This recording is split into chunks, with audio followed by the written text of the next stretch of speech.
उस कार्निस पर चलने लगी। उसने एक हाथ से घोड़े की लगाम पकड़ रखी थी और दूसरे हाथ से चट्टान का सहारा ले रखा था। इसका दिल बड़ी शिद्दत से धड़क रहा था। इसने एक बार नीचे झांककर देखा तो इसे अपना दिमाग घूमता हुआ महसूस हुआ। वो चट्टान का सहारा लेकर खड़ी होगी। इससे तकरीबन 10 फुट के फासले पर गुलरहमान आ रहा था। सबीदा ने गर्दन घुमाकर उसकी तरफ देखा और फिर आगे चलने लगी।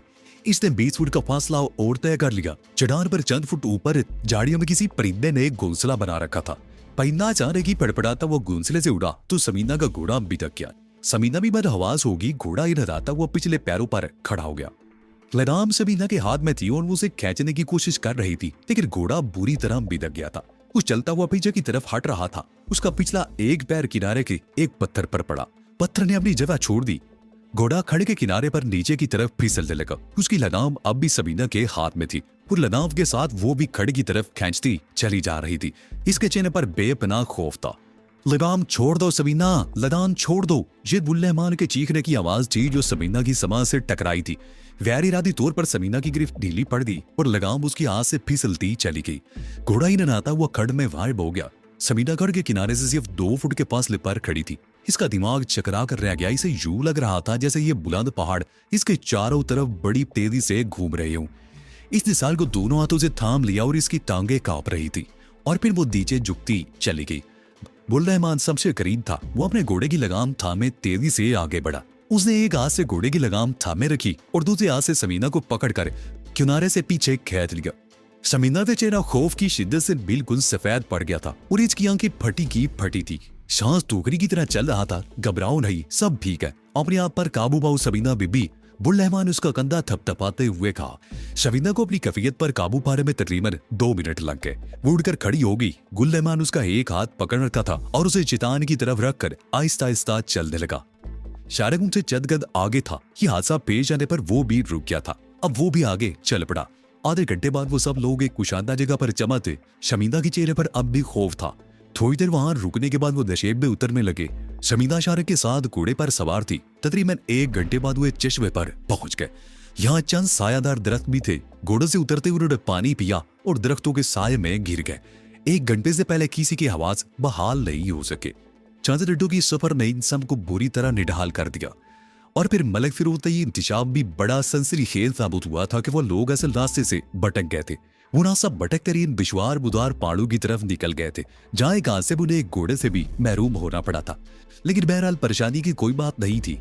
दरियाई लोगर वहां से ज्यादा दूर नहीं था। वो लोग दरिया के साथ साथ चलते हुए ज्यादा से ज्यादा 3 घंटों में बराकी पहुंच जाएंगे। और जब वो दरिया की तरफ रवाना हुए तो उस वक्त भी वो ज्यादा बेहतर हालत में नहीं थे। भूख शमशम के पेट में गिरें सी पड़ रही थी। इन्होंने कल शाम को खाना खाया था।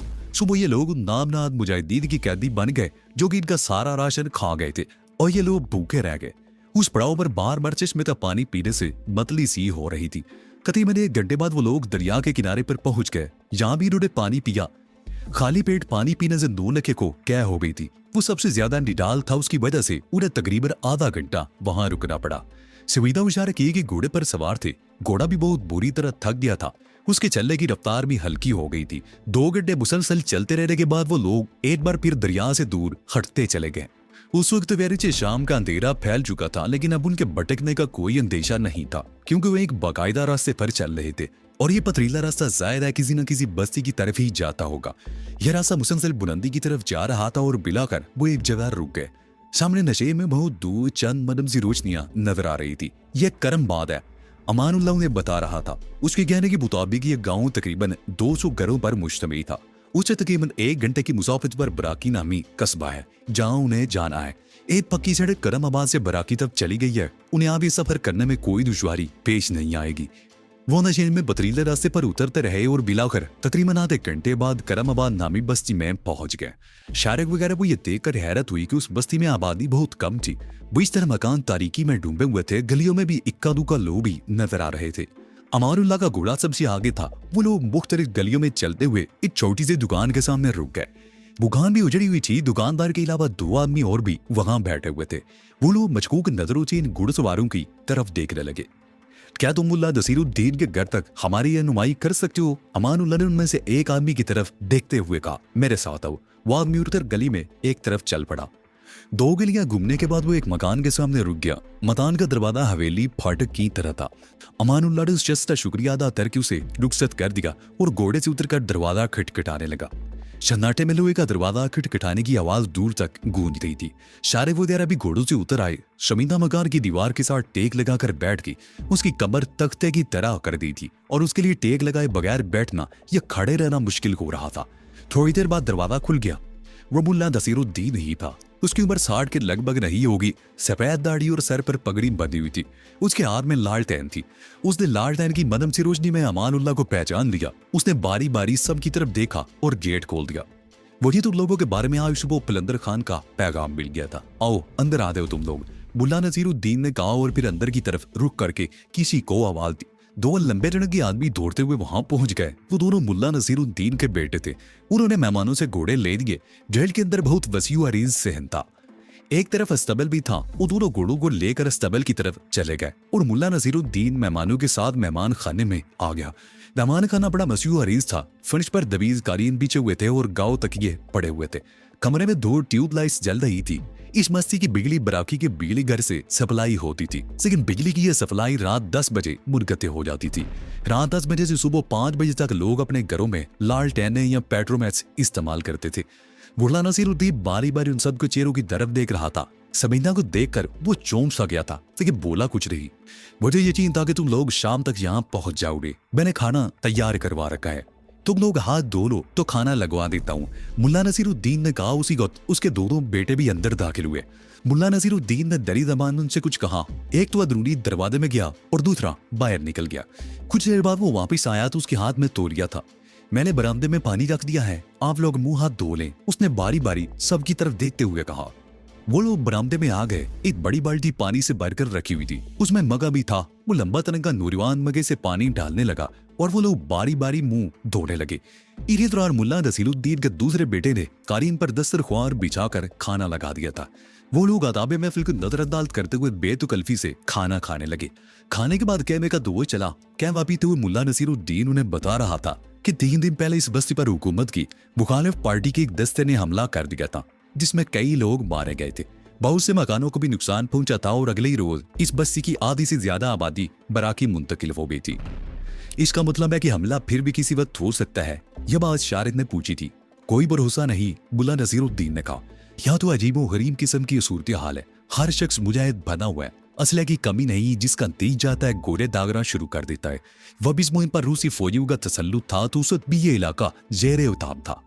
अक्सर गनशिप हेलीकॉप्टर मुजाहिदीन की ताकों में इस तरफ आ जाते थे। हमने बस्ती के बाहर गनशिप हेलीकॉप्टर गिराया भी था। उस पर ढांचा अब भी पड़ा हुआ है।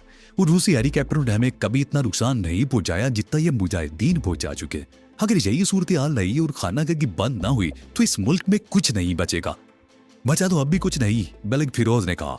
वह ये किया गया है यहाँ। अफगानिस्तान की आधी से ज्यादा आबादी तो यहाँ से भागकर पड़ोस मुल्कों में पनाह ले चुकी है।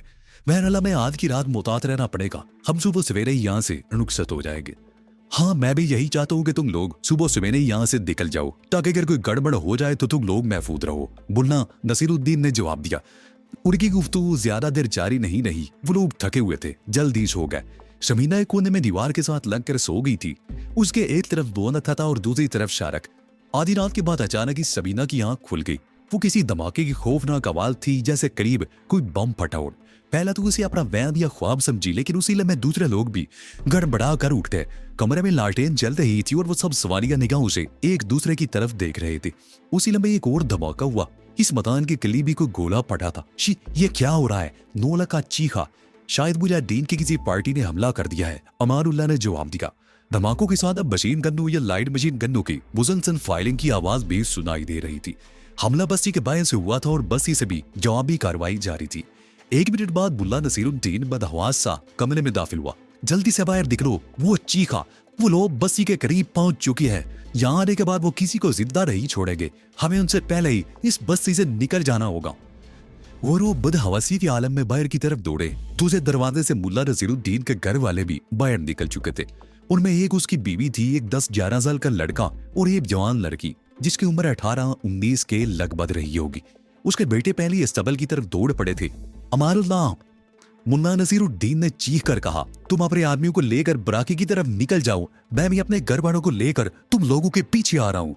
उन लोगों ने घोड़े खोल लिए थे। मुल्ला नसीरुद्दीन के स्तबल में इत्तफाक से एक घोड़ा पालतू था जो समीना को मिल गया। छोटे लड़के को मुन्ना नसीरुद्दीन के बड़े बेटे ने अपने साथ बिठा लिया। उसकी बीवी और बेटी अलग अलग घोड़ों पर सवार हुई थी। पूरी मस्जिद में धमाके हो रहे थे और लोगों की चीख और पुकार सुनाई दे रही थी। लोग घरों से निकलकर बदहवासी के आलम में मुख्तलिफ सिमतों में दौड़ रहे थे। बस्ती के शुमाल की तरफ एक पहाड़ी से मार्टर गंदों से गोले बरसाए जा रहे थे और मशीन गनों से मुसलसल फायरिंग हो रही थी। शमीना ने 2 आदमियों को जख्मी होकर या मरकर गिरते देखा था। मार्टर गन का एक गोला मुल्ला नसीरुद्दीन के मकान से तीसरे मकान पर गिरा था। चीखन दाड़ और धमाकों की आवाजों से घोड़े बिदकने लगे। वी कल्चर और यहां से मुल्ला नसीरुद्दीन ने चीख कर कहा। बस्ती की गलियों में घोड़े दौड़ने लगे। वो एक बैली का मोड़ मुड़ रहे थे कि एक मशीन गन की गोली बादत खान को लगी और वो चीता हुआ घोड़े से उलट गया। हमार अल्लाह ने दीवार की आड़ में घोड़ा रोक लिया, जबकि दूसरे अपने घोड़े दौड़ाते हुए बस्ती से निकल गए। शमीदा बुरी तरह दहशत ज़दा थी। वो अपना घोड़ा दूसरों के पीछे दौड़ाती रही। तकरीबन 1 घंटे तक रुके बगैर घोड़े दौड़ते रहे। आगे एक छोटी सी चट्टान थी। आगे वाले घोड़े चट्टान के बाईं तरफ से निकल गए। शमीना ने अपना घोड़ा चट्टान के दाईं तरफ मोड़ दिया था। उसका ख्याल था कि उस चट्टान से आगे निकलकर वो अपने साथियों से मिल जाएगी, लेकिन उसका ख्याल गलत निकला और जब उसे अपनी गलती का एहसास हुआ तो बहुत देर हो चुकी थी। उसने घोड़ा रोक लिया। वो पहाड़ों के दरमियान तरह खड़ी थी और उसके सामने बची हुई रेत वादी फैली हुई थी। सनसनी की एक लहर समीना के पूरे जिस्म में फैलती चली गई और वो घोड़े पर बैठी वहशत ज़दा सी नजरों से चारों तरफ तारीकी में घूरने लगी। उसके चारों तरफ वीराना था और तारीकी थी। खौफ से उसकी आवाज बंद हो गई थी। वो कुछ देर तक खामोशी से चारों तरफ देखती रही, फिर एक एक का नाम लेकर पुकारने लगी। उसकी आवाज चट्टानों से बाज़गिश्त पैदा कर रही थी, लेकिन जवाब में कोई और आवाज सुनाई नहीं दी। दफातन उसे ख्याल आया कि उसे वापस जाना चाहिए। वो उस चट्टान के पास से रास्ता भटकी थी। अगर वो दोबारा उस चट्टान के पास पहुंच जाए तो उसे रास्ता मिल सकता है। हो सकते हैं शारक वगैरह भी उसकी तलाश में हो और रास्ते ही में मुलाकात हो जाए। यही सोचकर उसने घोड़े का रुख मोड़कर लगामे ढीली छोड़ दी। घोड़ा आहिस्ता आहिस्ता चलता रहा, लेकिन वो उस रास्ते पर नहीं जा सकी जिससे वो आया था। वो रास्ते से मजीद हटता चला गया और तकरीबन 1.5 घंटे बाद सबीना ने घोड़ा रोक लिया और तारीकी में इधर उधर देखते हुए शारक और गुल रहमान वगैरह को आवाजें देने लगी, लेकिन उसकी आवाज सदा सहरा साबित हुई। सबीना घोड़े से उतरकर एक पत्थर पर बैठ गई। खौफ से उसकी बुरी हालत हो रही थी। दिल कांप रहा था। वो सोच रही थी कि अगर वो अपने साथियों से ना मिल सकी या उसे वापसी का रास्ता ना मिल सका तो इन पहाड़ों में भूख प्यास से हेड़ियां रगड़ रगड़ कर बह जाएगी। थोड़ी देर वहां बैठने के बाद वो एक बार फिर घोड़े पर सवार हो गई। उसने घोड़े को उसकी मर्जी पर छोड़ दिया। घोड़ा दर्द झुकाए आहिस्ता आहिस्ता एक तरफ चलता रहा और समीना वहशतज़दा सी नजरों से चारों तरफ देखती रही और मिलाकर घोड़ा एक जगह रुक गया। एक तरफ से हल्की सी सरसराहट की आवाज सुनाई दे रही थी। शमीना उधर देखने लगी। वो आवाज ऐसी थी जैसे पत्थरों में हल्की रफ्तार से पानी बह रहा था। वो घोड़े से उतरकर आवाज की सिमत बढ़ने लगी। उसने हाथ में घोड़े की लगाम थाम रखी थी और घोड़ा भी आहिस्ता आहिस्ता उसके पीछे चला आ रहा था। बिनाकर वो एक जगह रुक गई। वो तकरीबन 3 फुट चौड़ी नदी थी जिसमें हल्की रफ्तार से पानी बह रहा था। घोड़ा भी शायद प्यासा था तो उसने समीना से पहले ही पानी में मुंह डाल दिया। समीना भी चुल्लू से पानी पीने लगी। समीना ने घोड़े की लगाम छोड़ी थी। घोड़ा पानी पीने के बाद नदी के किनारे झाड़ियों में मुंह मारने लगा और समीना नदी के किनारे बैठी सोच रही थी कि अब क्या होगा। रात की तारीकी खत्म हो रही थी। बहुत ही मदब उजाले में चट्टानों की एबले अब वादे होने लगे थे। समीना को उम्मीद थी कि दिन की रोशनी से वापसी का कोई ना कोई रास्ता मिल जाएगा, लेकिन वो ये सोचकर भी कांप उठी थी कि सूरज निकलने के बाद ये चट्टानें थप जाएगी। उसे रिश्ता कई रोज के सफर के दौरान तजुर्बा हो चुका था। थपती हुई संगलाख चट्टानें जहन्नुम का मंदिर पेश करने लगती थी और अगर वो उस जहन्नुम में भटकती रही तो एड़ियां रगड़ रगड़ कर भर जाएगी। उसे वहां बैठे हुए तकरीबन 1 घंटा हो गया था। धूप निकल रही थी। उसने इधर उधर देखा और दफतन वो चौंक गई। घोड़ा कहीं नजर नहीं आ रहा था। शायद झाड़ियों में चरते हुए किसी तरह निकल गया था। फिर झटके से उठ गई और चारों तरफ देखने लगी, लेकिन वो घोड़ा कहीं भी नहीं दिखाई दिया। वही गिरदबद हवास होगी। घोड़े के बगैर तो वो चट्टानों में एक कदम भी नहीं चल सकती थी। वो घोड़े की तलाश में इधर उधर दौड़ने लगी। हर तरफ छोटी छोटी चट्टानें थी जिन पर खुदरू झाड़ियां बकसरत लगी हुई थी, लेकिन उसका घोड़ा भी मौका पाकर भाग गया था और उस आदमी ने तपते हुए सहरा में एड़ियां रगड़ते हुए दम तोड़ा था और उसकी लाश को गिद्ध नोचने लगे थे।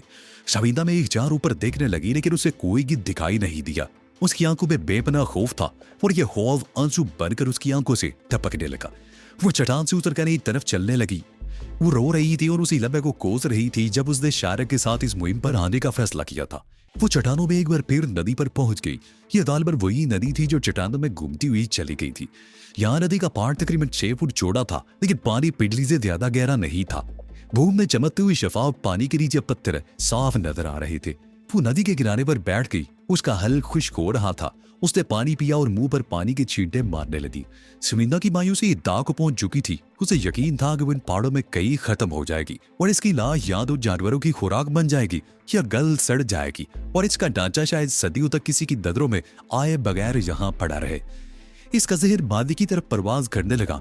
अपनों के चेहरे नजरों के सामने घूमने लगे। बाप का चेहरा, माँ और भाई का चेहरा। इसने अपने माँ बाप को बड़े दुख पहुंचाए थे, उन्हें जलील और रुसवा किया था, उन्हें किसी को मुंह दिखाने के काबिल नहीं छोड़ा था। और ये सब कुछ शारिक की वजह से हुआ था। लाहौर से फैसलाबाद जाते हुए ना बस में शारिक से मुलाकात होती और ना इसकी जिंदगी यूं बर्बाद होती। शारिक ने इसे तबाह कर दिया था, कहीं कान नहीं छोड़ा था। शर्मिंदा का ख्याल था कि वो इससे मोहब्बत करता है और शादी कर लेगा, लेकिन शादी के नाम पर वो हमेशा टाल जाता। वो दाश्ता की हैसियत से इसके साथ रह रही थी। अगर बात दाश्ता तक ही रहती तो मामला कुछ और होता, लेकिन वो तो इसके साथ जराइम की दलदल में धंस गई थी। उसके हाथों कई कत्ल भी हो चुके थे और फिर हाजी ने उन्हें अफगानिस्तान भेज दिया। उसने कहा कि अफगानिस्तान से इनवट की एक बड़ी खेप लानी है। वो कई दिनों से इन पहाड़ों में भटक रहे थे। बलिश्ता रात तो इनकी किस्मत ही अच्छी थी कि बस्ती पर उस हमले से बच निकले थे। दूसरों के बारे में शर्मिंदा कुछ नहीं कह सकती थी, लेकिन अपने बारे में उसे यकीन था कि अब किस्मत उसका साथ नहीं देगी। अगर वो जिंदा बचकर इन पहाड़ों से निकल गई तो ये एक मुआजिजा ही होगा। और वो जानती थी कि यह मुआजिजों का दौर भी था। इसके अमाल ऐसे थे, इसे कुदरत से किसी बरद की तवक्को नहीं थी। दफानर घोड़े की डराने की आवाज सुनकर वो चौंक गई। उसके ख्यालात मुंतशिर हो गए। वो एक झटके से उठकर खड़ी हो गई और मुतजस्सिस निगाह उसे चारों तरफ देखने लगी, लेकिन उसे ना तो घोड़ा दिखाई दिया और ना ही दोबारा उसकी आवाज सुनाई दी। वो उनसे अपना वहम समझने लगी, लेकिन भेद सोचकर करीबी चट्टानों पर चढ़ गई कि शायद आसपास किसी चट्टान की आड़ में घोड़ा मौजूद हो, लेकिन उसे घोड़ा कहीं भी दिखाई नहीं दिया। वो दोबारा नदी के किनारे पर बैठ गई। तकरीबन 2 मिनट बाद वो एक बार फिर उछल पड़े। इस मर्तबा घोड़े की आवाज साफ और निस्बतन करीब से सुनाई दी थी। वो नदी के साथ साथ आवाज की सिर दौड़ने लगी। नदी के डानों में बल खाती हुई जा रही थी। शर्मिंदा को यकीन था कि घोड़ा नदी के करीब ही कहीं मौजूद था। एक चट्टान की आड़ से निकलकर वो जैसे ही सामने आई ठिठक कर रुक गई। सफेद रंग के घोड़ा नदी के करीब झाड़ियों में चल रहा था और उसका सवार नदी के किनारे पर आड़ा तिरछा बेहिस्सो हरकत पड़ा था। पहले तो शर्मिंदा ने सोचा कि वो भी उसकी तरह थका हुआ है और आराम कर रहा है, लेकिन वो धूप में पड़ा था। कोई भी जियो शख्स धूप में तपते हुए पत्थरों पर इस तरह नहीं लेट सकता। शर्मिंदा 2 कदम आगे बढ़ आई। पहले उसने चारों तरफ देखा। उस एक घोड़े और उसके सवार के अलावा आसपास कोई नहीं था। वो मुड़कर जमीन पर पड़े हुए बेहिस्सो हरकत शख्स की तरफ देखने लगी। उसके साथ ही उसे एक बार फिर चौंक जाना पड़ा। वो कोई आदमी नहीं, औरत थी। उसका अंदाजा शर्मिंदा ने उसके लिबास से लगाया था। उसका चेहरा दूसरी तरफ था जो अभी तक शर्मिंदा को नजर नहीं आया था। वो दौड़कर उसके करीब पहुंच गई। शर्मिंदा में ख्याल दुरुस्त निकला, वो औरत ही थी, बल्कि उसे लड़की ही कहा जा सकता था। उसके चेहरे से अंदाजा लगाया जा सकता था कि उसकी उम्र 19-20 साल से ज्यादा नहीं थी। वो बेहोश पड़ी थी। शर्मिंदा उसे घसीट कर एक चट्टान के साए में ले आई और उसके मुंह पर पानी के छींटे मारने लगी। थोड़ी सी कोशिश के बाद वो होश में आ गई। अपने ऊपर एक औरत को झुके देखकर उसकी आंखों में उलझन सी तैर गई और वो उठकर बैठ गई। कौन हो तुम? लड़की ने दरी जबान में पूछा। शर्मिंदा उसका मतलब नहीं समझ सकी थी, लेकिन उसने हाथ से इंतजार करने का इशारा किया और आराम से चलती हुई घोड़े के करीब पहुंच गई। उसे देखकर घोड़ा हिरने लगा। शर्मिंदा ने उसकी लगाम पकड़ी और उसे एक पत्थर से बांध दिया। मैंने कीजिए कोई बात करने से पहले उसने जरूरी समझा था कि घोड़े को काबू कर लिया जाए। अभी ये घोड़ा भी टहलता हुआ कहीं निकल गया तो इनके लिए मुश्किल हो जाएगी। वो दोबारा उस लड़की के करीब आ गई। उर्दू समझती थी वो। शर्मिंदा ने सवारियां निगाहों से उसकी तरफ देखा। थोड़ा थोड़ा लड़की ने जवाब दिया। अच्छा तो पहले ये बताओ कि तुम घोड़ हो और इन पहाड़ों में कैसे भटक रही हो? शर्मिंदा ने उसके चेहरे पर नजरें जमाते हुए पूछा। वो बहुत हसीन लड़की थी। मैं तरबाबाद के मुल्ला नसीरुद्दीन की बेटी हूँ, लड़की ने जवाब दिया। मेरा नाम शाह परी है। रात में मेरे मामा के कुछ मेहमान आए हुए थे। आधी रात के बाद बस्ती पर हमला हो गया और हम सब लोग जान बचाने के लिए बस्ती से भाग निकले। मैं सबसे पीछे थी और फिर अपने साथियों से बिछड़कर रास्ता भटक गई। अब तक इस जटानों में भटक रही हूँ। तो ये थी आज की स्टोरी। आपको ये वीडियो कैसी लगी कमेंट में बताएं और हमारा चैनल सब्सक्राइब कर दे, साथ ही बेल आइकन भी दबा दें। अगला एपिसोड जल्द आएगा।